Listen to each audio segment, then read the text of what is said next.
Au nom du Père, du Fils et du Saint-Esprit. Amen. Mes très chères sœurs, mes très chers frères et sœurs qui nous regardez, nous célébrons aujourd'hui deux fêtes.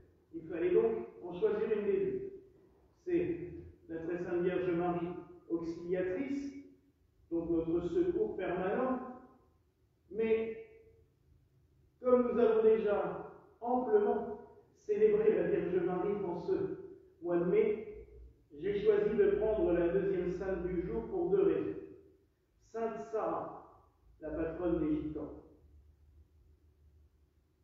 C'est la servante qui aurait accueilli les Saintes Marie, Jacob et Marie-Salomé, que nous célébrerons demain aux Saintes Marie de la Mer.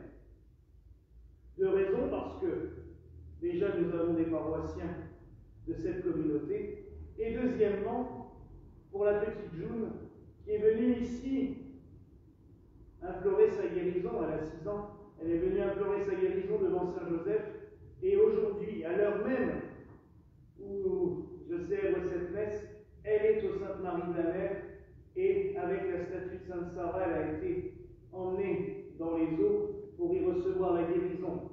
Donc, nous prierons tout particulièrement ce jour pour elle. Sainte Sarah, s'il y a bien une sainte mystérieuse, c'est elle. Sarah la Calife, Sarah la Noire, voilà comment on l'appelle. C'est un petit peu le problème des vierges noires aussi. Est-ce qu'elle est noire, représentée noire parce qu'elle était noire à l'origine, ou est-ce qu'elle est noire à cause des cierges qui brûlent en quantité, mais astronomique, dans cette crypte de l'église Notre-Dame de la Mer, aux Saintes Marie de la Mer? Ça, nul ne le saura jamais. Il y a deux légendes principales.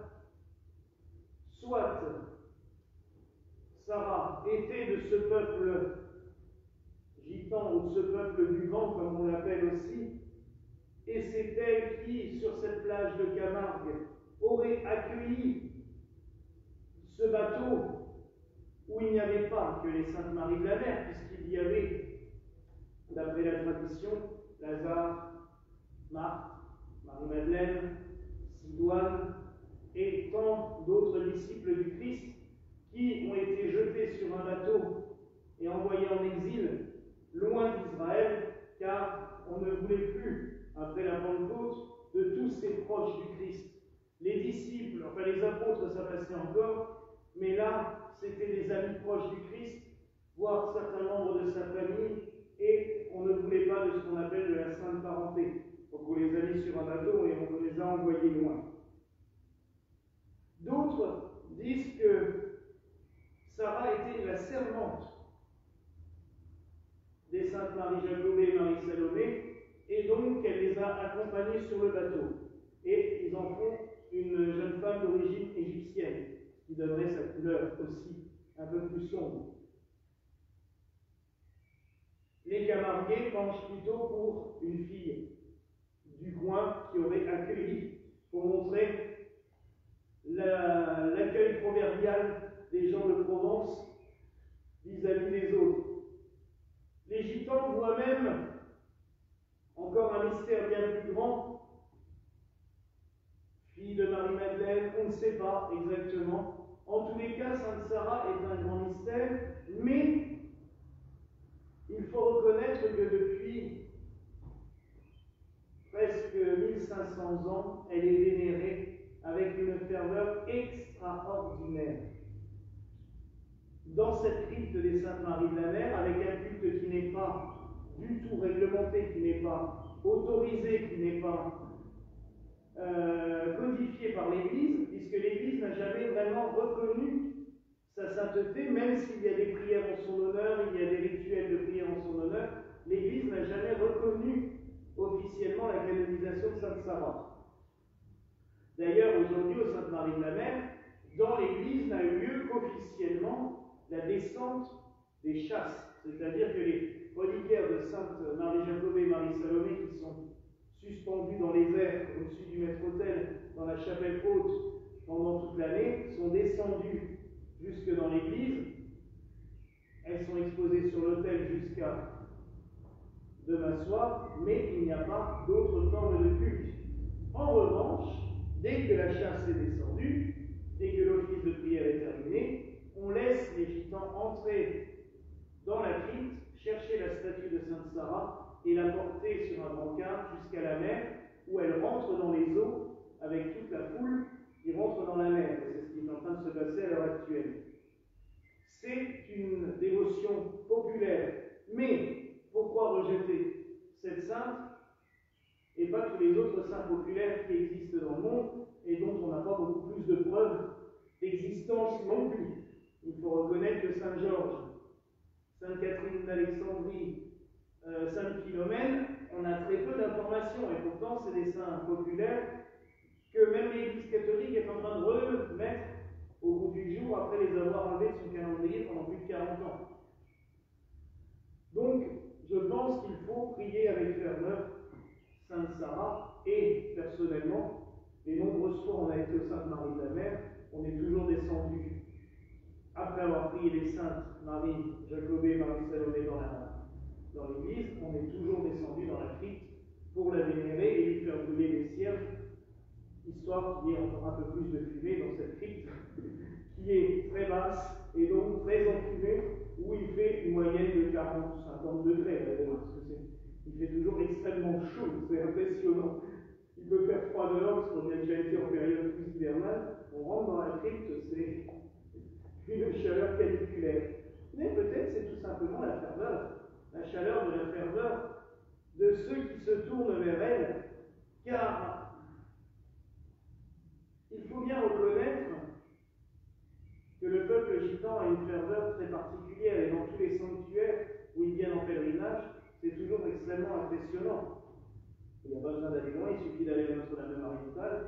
Quand il y a les grands pèlerinages, ils sont présents avec une ferveur toute particulière, démonstrative sans aucun doute, mais une ferveur toute particulière, et il faut la reconnaître, la porter.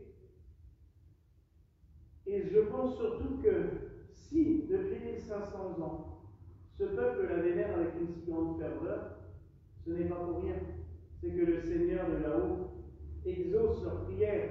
J'ai oublié, il y a une très belle tradition aussi, c'est d'offrir des manteaux à Sainte Sarah. Ce qui fait que là, j'ai vu une photo là, qu'on m'a envoyée juste avant qu'elle sorte de l'église, on ne voit plus son visage tant il y a de manteaux superposés au point que les tissus ils arrivent de chaque côté de la tête. On a même du mal à la distinguer. Mais on lui met les manteaux, mais en même temps on en enlève aussi de temps en temps pour les mettre sur les malades pour qu'ils reçoivent la guérison. Donc c'est extrêmement beau, c'est un échange, j'allais dire, de bons procédés. On lui amène un nouveau manteau pour pouvoir en prendre un autre pour le déposer sur les malades. Ce que je voudrais dire aujourd'hui, je voudrais qu'on retienne, c'est tout simplement que cette dévotion à Sainte Sarah et aux Saintes Marie, puisqu'elles vont ensemble, demain je parlerai plus volontiers des Saintes Marie de la Mer, qui sont des saintes quand même palestiniennes, qui étaient au pied de la croix et qui ont embaumé le corps du Christ. Marie Jacobée et Marie Salomé sont ces fameuses Maries qui vont au tombeau le 3e jour avec Marie-Madeleine qui trouve le tombeau vide. Sainte Sarah nous amène aussi à nous porter le message du Christ.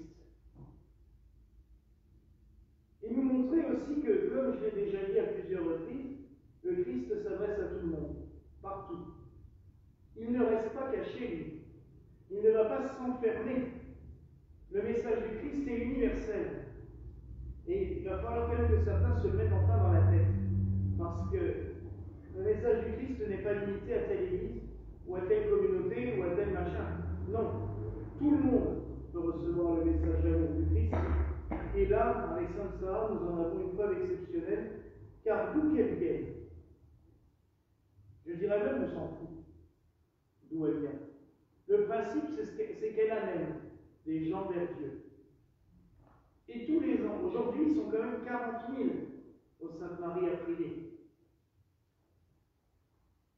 C'est 40 000 personnes qui vont vers Dieu.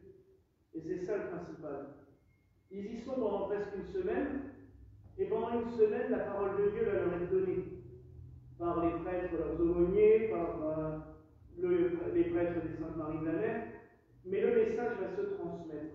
Et ça, c'est l'essentiel, je pense, c'est que la parole d'amour du Christ va se communiquer, et aussi les grâces et la guérison.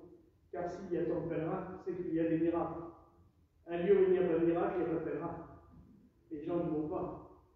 Si on ne reçoit pas une grâce, c'est que, voilà.